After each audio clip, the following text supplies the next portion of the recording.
Welcome to yet another installment of What the Hell Am I Reading?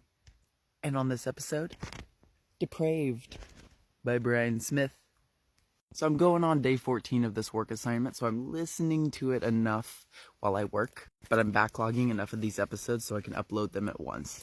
But right off the bat, I've seen this movie. I don't think this is a movie, but I've seen this movie. It's very similar to The Hills Have Eyes, but let's get into it. Let's talk and walk so you can look at some nature. Alrighty, look at that. Yeah, that's a tree right there. Did you know that? Oh my god, there's a tree. So this book wastes zero time in getting right into the storyline. Interspertly, this book provides 4 different character stories that kind of intertwine into one big picture. Ooh, probably shouldn't wander too far. We saw a bear yesterday, so I'm gonna walk back. Oh, shoot, fam. Hello, sir. Oh, peace. So, first perspective number 1. We open up to our main female character of this short story. She's driving this old-fashioned Falcon car. She's speeding down the highway, blasting music, and enjoying the wind rushing through the open window.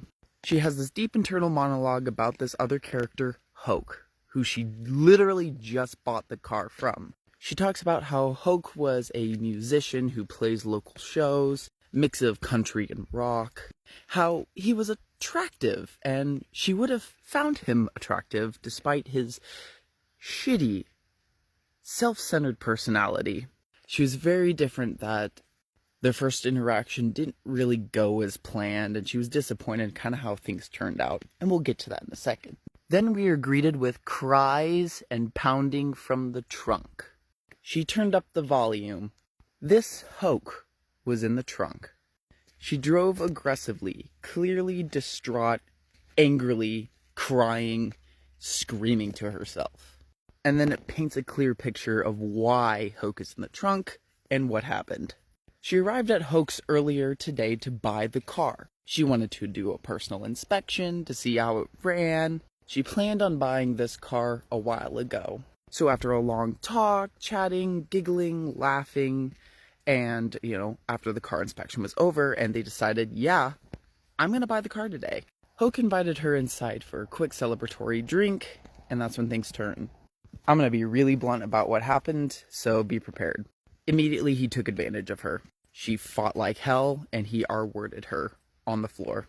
She fought back violently, teeth, nails, scratching out his eyes, nails digging into his face. But he was much stronger than her, and he overpowered her pretty quick. When the scene was all over, she realized how well he disguised his true intentions. Like a wolf in sheep's clothing. That playful grin clearly masked a sick interior, a dialogue, a darkness that he knew how to hide publicly. There is nothing behind that smile. After what happened, she could now see his true evil self. Hoke looked at her like a used toy, and he's like, "Get your clothes on and get out. I'm keeping the car." And what I love about this main character, she left, she took the bus home, got herself together, pulled a .38 caliber out of her nightstand, and she went right back to Hoke's. When she arrived at his house, she knocked on the door. He answered, "I want it again." She hid the gun. Oh, I knew you were that type of girl. I could sense it. As soon as Hoke let our main character in, door shut, she locked it, she pulled out the gun. Oh my god, call an ambulance. But not for me. She pulled out the gun and said, "Get in the car. I'm taking the Falcon. Get in the car. It's a stick." What? Are you fucking serious right now? I'm not messing around, sweet cheeks. You get in that car and we're not messing around. Go. So she shoved Hoke into the trunk of the car, drove away, and planned to kill him. So they drove for a little bit and went out to the middle of the woods and BFE. When she got to a clearing in the middle of the woods, she opened up the trunk and was pleased to see how uncomfortable Hoke was inside the trunk. Oh, little man bumped his head in the trunk. Oh, poor you. Get the fuck out. When he didn't move immediately and get out, she pointed the gun at him and forced him out. You're not gonna do it. You don't have the guts. She got tired of this. She grabbed the car jack and beat in his kneecaps. She beat him senseless until he was crying and he climbed out of the trunk and laid on the ground. Where in tarnation are we, hun? My name is Jessica. Not sweetheart, not honey, not hun. You will never call me that again. That's what you get as a rapist. I never R-worded you. You wanted it. I saw the way you bent over in my Falcon. The way those tight jeans looked on you. You wanted me to see you. Oh, you wanted it. Look what you're wearing. Bitch, please. Jessica didn't take any of this shit. She fired a warning shot and it scared the hell out of Hoke. You apologize. What? I want you to apologize. Oh. I'm sorry. God damn, I'm sorry. I'll never do it again. I didn't mean it. Honest, I swear. Thank you. I accept your apology. But unlike God, I'm not merciful. I'm gonna kill you now, Hoke.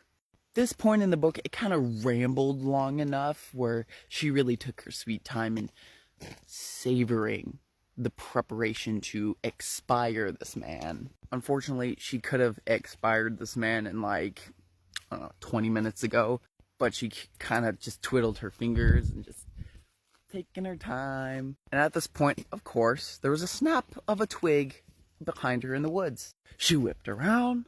Who's there? Come out. Of course, I'm telling this part while I'm in the middle of the woods. She looked left. She looked right. There's another snap of the twig over there. There's another snap of the twig over there. And over there. She fired a shot. Boop. And then she hit something. And a large, mutated man came out of the woods right in front of her. He was described as having like a trunk-like nose. 6'5", large man in overalls with a shotgun slung over his back. One of his eyes bulged out larger than the other one. Left and right, men similar to the first one came out of nowhere. She panicked. What are they going to do? Am I going to be attacked? Are they going to kill us? Oh my God, they have weapons. I could stick the 38 in my mouth and end it all. Or I could run.